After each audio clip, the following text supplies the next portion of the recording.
وكفى وسلام على عباده الذين اصطفى أما بعد فأعوذ بالله من الشيطان الرجيم بسم الله الرحمن الرحيم ومن آياته أن خلق لكم من أنفسكم أزواجا لتسكنوا إليها وجعل بينكم مودة ورحمة إن في ذلك لآيات لقوم يتفكرون سبحان ربك رب العزة عما يصفون وسلام على المرسلين والحمد لله رب العالمین۔ میرا عزیز نوجوان ساتھیوں، اللہ تعالیٰ کا بڑا احسان ہوا کہ اللہ تعالیٰ نے پھر بھی بہت دنوں کے بعد آپ کے سامنے میری آواز کو آپ تک لائے ہیں۔ خاص کر مستورات دل کے کانوں سے سنیں گی اور ان اصولوں کو اپنی زندگی میں اپنا کر اللہ کی عبادت گزار نیک اور مقبول بندیاں بننے کی کوشش کریں گی۔ میرے عزیزوں، شادی کیا ہوتی ہے؟ آج کل جو شادیاں کرتے ہیں، کہنا دولت کمانے کے لیے، پیسہ بھرنے کے لیے جہیز کے نام پر شادیاں کی جاتی ہیں۔ ایک زمانہ تھا گھر بسانے کے لیے شادی کی جاتی تھی۔ اب میں بتاؤں قرآن مجید کی نظر میں شادی کیا ہوتی ہے۔ شادی کیا ہوتی ہے؟ آسان الفاظ میں سمجھ لینی چاہیے کہ ایک مرد اور ایک عورت کے درمیان شرعی گواہوں کی موجودگی میں اللہ تعالیٰ کے نام پر معاہدہ ہونے کو شادی کہتے ہیں۔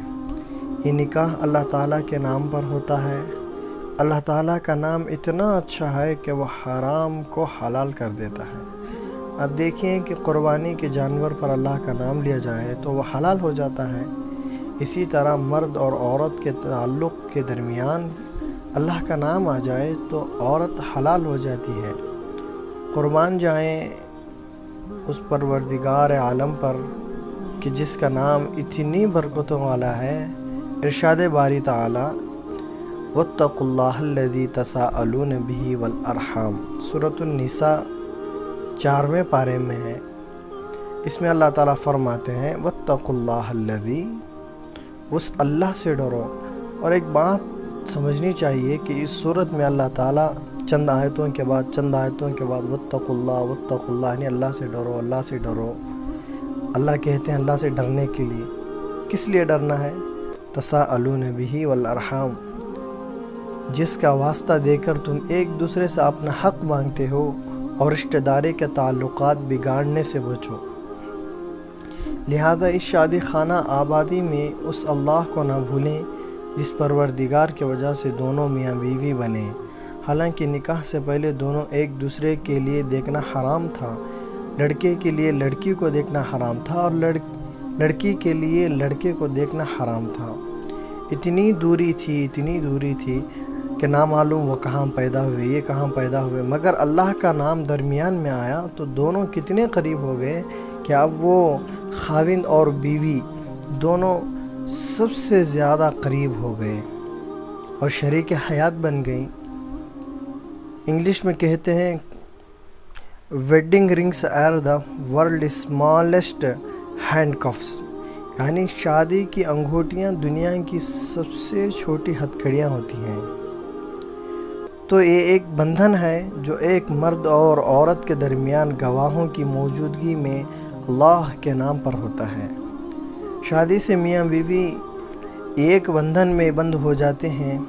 قرآن مجید میں اللہ تعالیٰ فرماتے ہیں وَأَخَذْنَ مِنْكُمْ مِيثَاقًا غَلِيظًا، یہ بھی 4ویں پارے میں ہے، سورۃ النساء میں ہے، اور وہ تم سے ایک پکا عہد لے چکی ہیں۔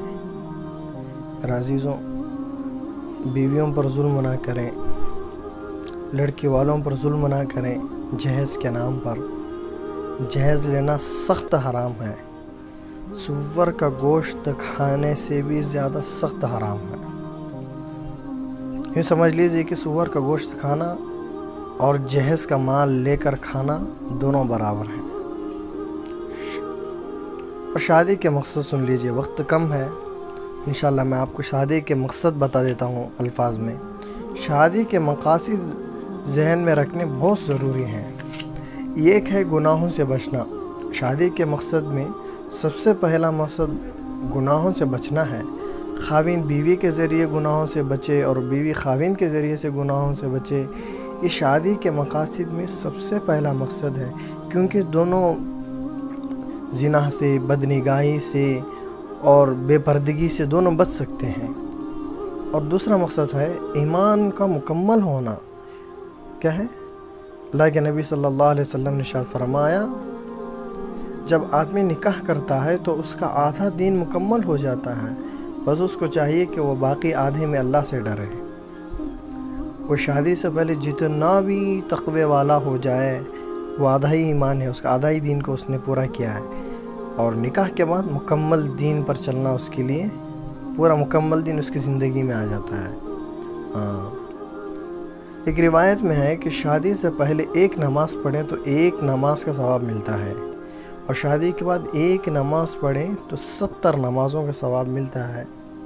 اور دوسری روایت میں ہے کہ 80 پر 2 نمازوں کا ثواب ملتا ہے، یعنی شادی سے اعمال کا اجر بڑھا دیا جاتا ہے۔ اللہ تعالیٰ فرماتے ہیں، پہلے تیرے اوپر حقوق اللہ تھے صرف، اسی لیے ایک نماز کا اجر ایک ملتا تھا، اب تیرے اوپر حقوق العباد بھی ہیں، بیوی بچوں کو سنبھالنا ہے، گھر سنبھالنا ہے، اسی لیے ان حقوق کو پورا کرتے ہوئے جب تم اللہ تعالیٰ کے حقوق کو ادا کرتے ہو تو اللہ تعالیٰ جو ہے تمہارے اعمال کی قیمت بڑھا دوں گا۔ اللہ کہتے ہیں میں تمہارے اعمال کی قیمت بڑھا دوں گا۔ اور تیسرا فرمایا عزت پانا۔ شادی کا تیسرا مقصد کیا ہے؟ عزت پانا، دونوں کو عزت مل جائے۔ جب شادی ہو جاتی ہے تو خاوند بیوی کے لیے عزت کا سبب بنتا ہے اور بیوی خاوند کے لیے عزت کا سبب بنتی ہے۔ اور چوتھا فرمایا محبت کا پانا۔ چوتھا کیا ہے؟ محبت کا ملنا، کہ میاں بیوی دونوں ایک دوسرے کو محبت دیتے ہیں اور پوری زندگی محبتوں بھری زندگی بن جاتی ہے۔ کتنی محبت ہوتی ہے، ماں باپ بھی بعد میں ہو جاتے ہیں، آنے والے اولاد بھی پھر الگ ہو جاتے ہیں ان کے نکاح سے، وہ بھی اپنی ازدواجی زندگی گزارتے ہیں۔ بڑھاپے میں بھی، موت کے آخری سانس تک بھی جو محبت بھری زندگی ہوتی ہے خاوند اور بیوی کی ہے صرف، اس کے علاوہ کسی اور بھی کوئی اور ہمارے درمیان جو ہے محبت نہیں دے سکتے ہیں۔ اور پانچواں ہے شریک حیات کا ملنا۔ پانچواں کیا ہے؟ شریک حیات۔ انسان نکاح کے ذریعے اپنی زندگی کا ساتھی پا لیتا ہے، کہ اس کی ہر چھوٹی بڑی مشکل کو، ہر چھوٹی موٹی خوشی کو اس پر کیا کر سکتا ہے، اتار چڑھاؤ میں کوئی اس کا اپنا ہوتا ہے۔ میاں بیوی دونوں مل کر زندگی کے غموں کا بوجھ اٹھا سکتے ہیں، خوشی بھی غم بھی دونوں مل کر اٹھا سکتے ہیں۔ جبکہ دو ساتھی ہو جائیں تو وہ بوجھ ہے نا بڑا آسان ہو جاتا ہے۔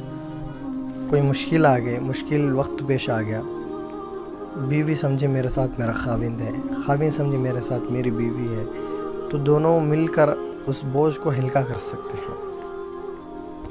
اور چھواں فرمایا اولاد کا ہونا۔ چھٹا مقصد کیا ہے؟ اولاد کا ہونا۔ چنانچہ ہر انسان کی فطری خواہش ہوتی ہے کہ وہ صاحب اولاد ہو، اس لیے انبیاء کرام علیہ السلام جیسی بزرگ ترین ہستیاں بھی اللہ تعالیٰ سے اولاد کی دعائیں مانگتی ہیں۔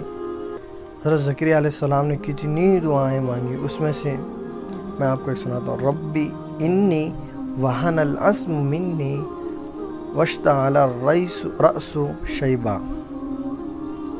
اے میرے پروردگار، میں اتنا بوڑھا ہو گیا ہوں کہ میری ہڈیاں بوسیدہ ہو گئیں اور میرے بال سفید ہو گئے، لیکن ابھی بھی میں آپ کی بارگاہ میں اس نعمت کے حاصل کرنے میں مایوس نہیں ہوا۔ میں ابھی بھی اولاد کی دعا مانگتا ہوں۔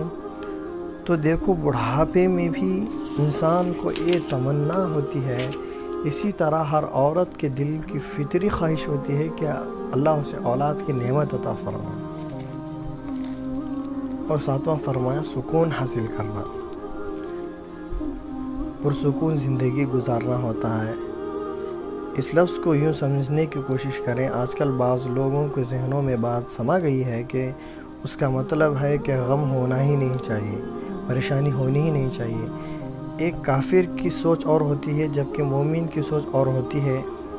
اور کافر یوں سوچے کہ کوئی پریشانی نہیں ہونی چاہیے تو یہ الگ بات ہے، مگر مومن تو جانتا ہے کہ دنیا امتحان کی جگہ ہے، اور اس امتحان کی جگہ میں حالات عدلتے بدلتے ہیں، کبھی خوشی ہو جاتی ہے، کبھی اللہ تعالیٰ ہے نا غم دے کر آزماتے ہیں، کبھی صحت دے کر اس کی امتحان لیتے ہیں، کبھی بیماری دے کر امتحان لیتے ہیں، کبھی ہے نا اللہ تعالیٰ ہے نا خوب مال سے دے کر اس کی امتحان لیتے ہیں، کبھی ہے نا تنگی کر کے امتحان لیتے ہیں۔ آپ کیا سمجھتے ہیں کہ دنیا کے بادشاہوں کو پریشانیاں نہیں ہوتی؟ توبہ توبہ میرے عزیزوں، ان کو سب سے زیادہ پریشانی انہی لوگوں کو ہوتی ہیں۔ تو نکاح کے ذریعے میاں بیوی دونوں پرسکون ہو جاتے ہیں، اگرچہ حالات میں تنگی ہو، اگرچہ پریشانی ہو، اگرچہ بیماری ہو، وہ دل میں پرسکون ہوتے ہیں۔ ان مشکلات کا ہونا الگ بات ہے اور دلی سکون کا ہونا الگ بات ہے۔ پریشانی تو ہر انسان پر آتی ہی رہتی ہے، لیکن دلی سکون جو ہے سب کو بھی نہیں ملتی ہے۔ سمجھ لیں، یہ 7 چیزیں ہیں جن کے ذریعے نکاح کرنا ہے، انہی مقصد پر نکاح کی جاتی ہے اور نکاح کے فائدے ہیں۔ دعا فرمائے اللہ تعالی ہمیں عمل کی توفیق دیں، اور تمام ساتھیوں سے میری اپیل ہے کہ آپ اس جہیز کو ہے نا ختم کریں۔ آپ مرد ہیں تو کما کر کھائیں، کیوں لڑکیوں والوں پر آپ اتنا ظلم کرتے ہو؟ اگر وہ خوشی سے کچھ دے دیں تو کوئی بات نہیں، خوشی سے کچھ بھی دے دیں ٹھیک ہے، کوئی بات نہیں۔ آپ ہے نا سوال کر کے ان سے یہ نہ پوچھیں فلاں چیز دینی ہے، فلاں دینی ہے، فلاں دینی ہے، اس طرح کے سوالات نہ کریں۔ السلام علیکم ورحمۃ اللہ وبرکاتہ۔